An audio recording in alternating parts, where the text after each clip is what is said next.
Hey everybody, it's Lori. I am here because I just wanted to show you my latest journal that I just finished up.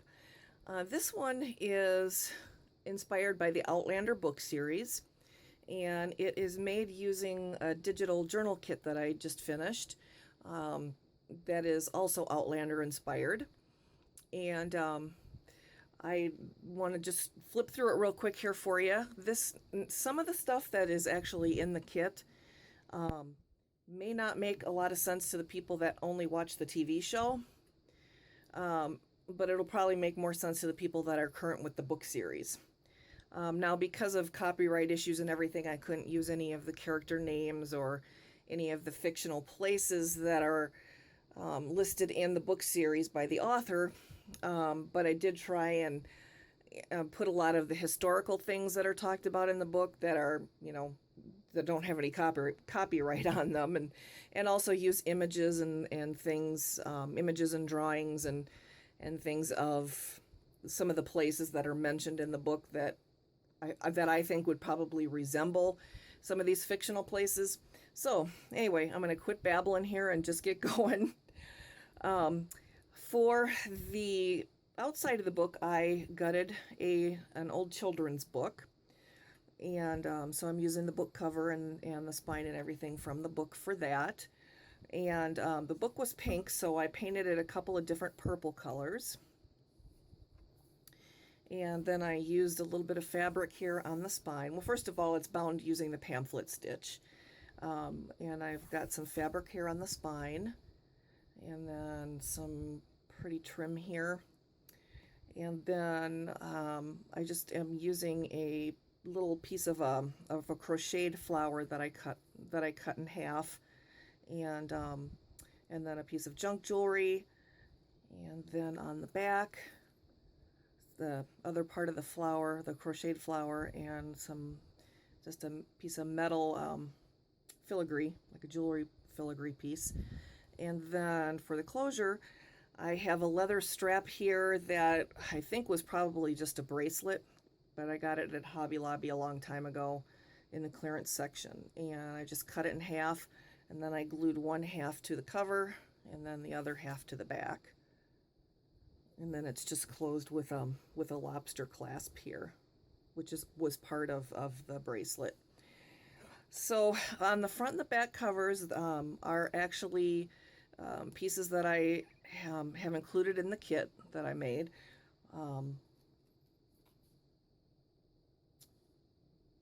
Let's see, I'm trying to remember what size. I made this one a little bit bigger because I knew that I probably wanted to use it in an old book, and that it was probably going to be bigger than 5 by 7.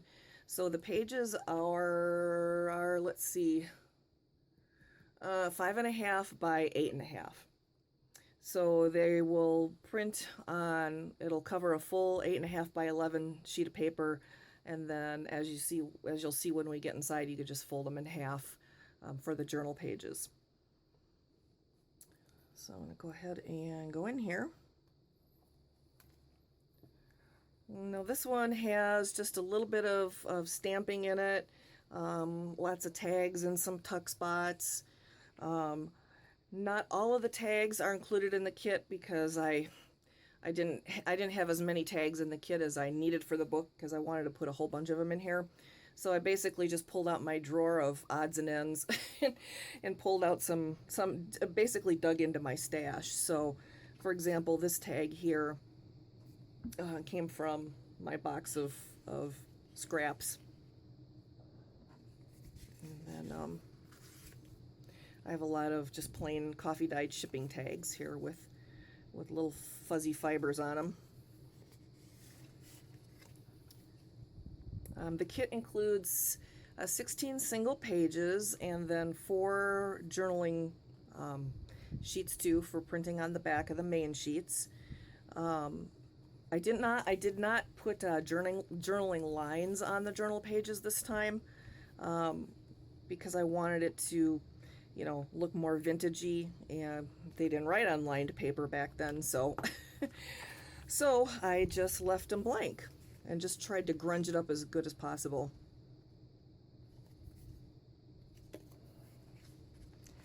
And I have, let's see, 4 of these little pockets here, and 4 tags. I didn't design the tags to fit in the pocket, it just turned out that they did. So that was good. And the kit also has 8 of these page tabs here that print out on a 5x7 sheet, or you can print them out on any size, I suppose, that you want. I printed it out on a 5x7 sheet. This is one of the journaling pages here, with the thistle just kind of fading in the background here. Let's see.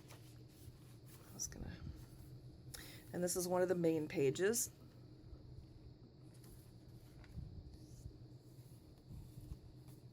As you can see, some of the paper turned out really, really dark, and some of them not so much.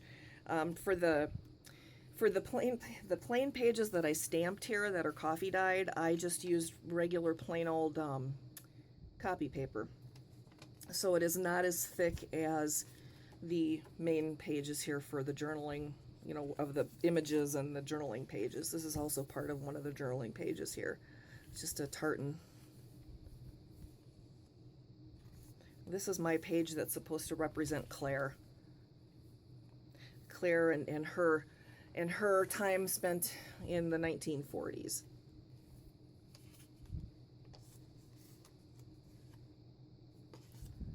This is also from my stash.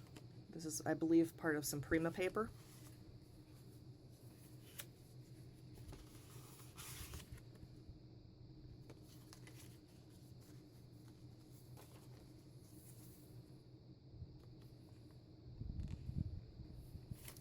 You've got the dragonfly and amber, which makes sense to you, to those of you that know it, and the wedding ring, and then the Gaelic wedding vows.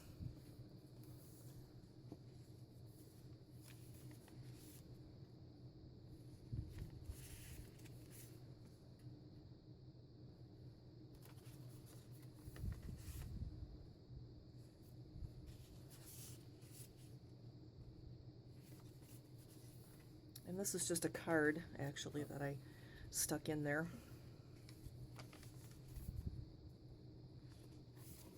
And this didn't print out as dark as I was hoping it would. But it's a song about the Bonnie Prince Charlie.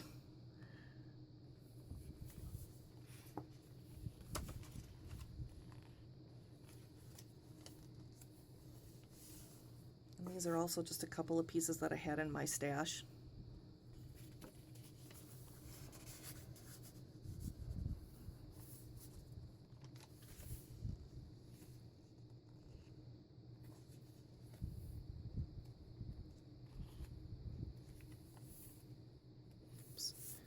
Some ribbon pieces there. This is one of the journaling pages.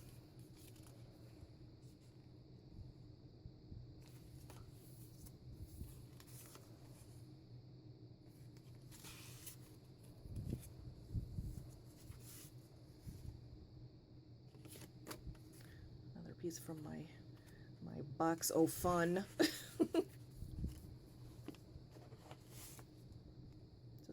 Tag here.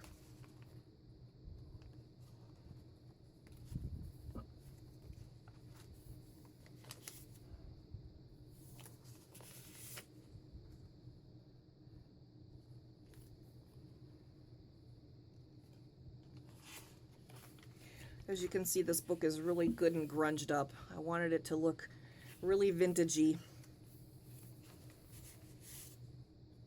So I wanted everything kind of faded out and crusty looking. I didn't want anything like really bright and in your face.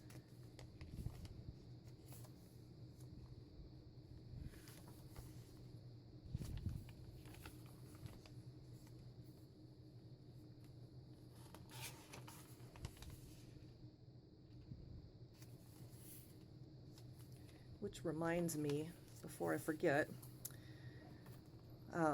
I accidentally got tore a couple of little tiny holes in the cover, and I was like, oh man, I don't want to reprint that. And I just decided, you know what, I want it to look old and grungy anyway, so I just filled it in with some distress stain and called it good. And I did varnish, actually, use some Liquitex varnish over the front and the back covers. After I tore the hole, of course. I couldn't have had it done before.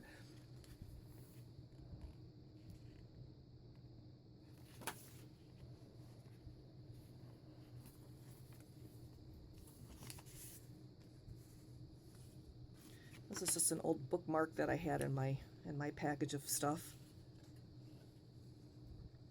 I decided to get organized a few months ago, so I can now go down into my crafty area and pull out a drawer that I have labels on and go right to the stuff that I want. So I have a drawer that has a label on it that just says ephemera. And I can usually dig in there and find a bunch of stuff for the journals.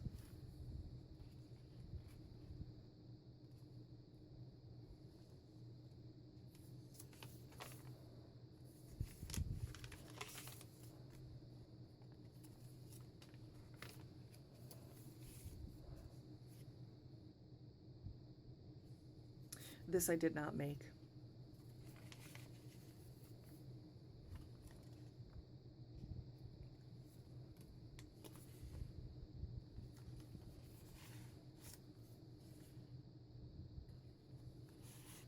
And the kit also includes 5 background papers, which this is one of them here, and the purple tartan here is also one of them. And you can't really see one of them here because I ended up covering it up, but you can see it in between the signatures. It's kind of an argyle. Let's see. There's also one that I ended up cutting apart, and it's the one with all the different thistles on it. Like this right here was part of one of the background sheets. And the other one was green. Let's see. I don't know if I have. Well, like, I ended up cutting one of the sheets apart, but this is part of it right here. It does have a design on it. You just can't see it because I covered it up with a ribbon. All right, let's see. Oh shoot! Oh, here. I think this is where I was.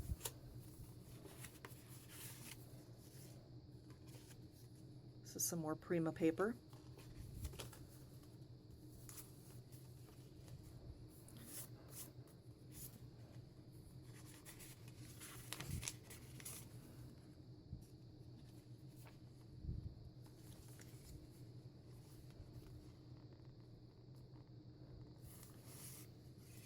Oops.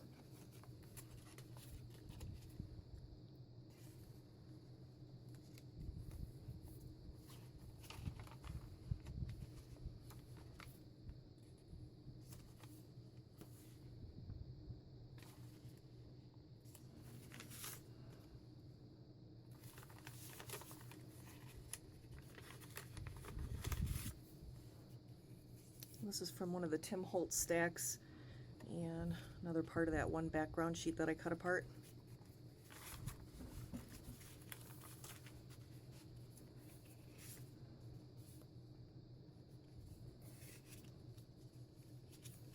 And I just have a couple of little teeny tiny tags in there.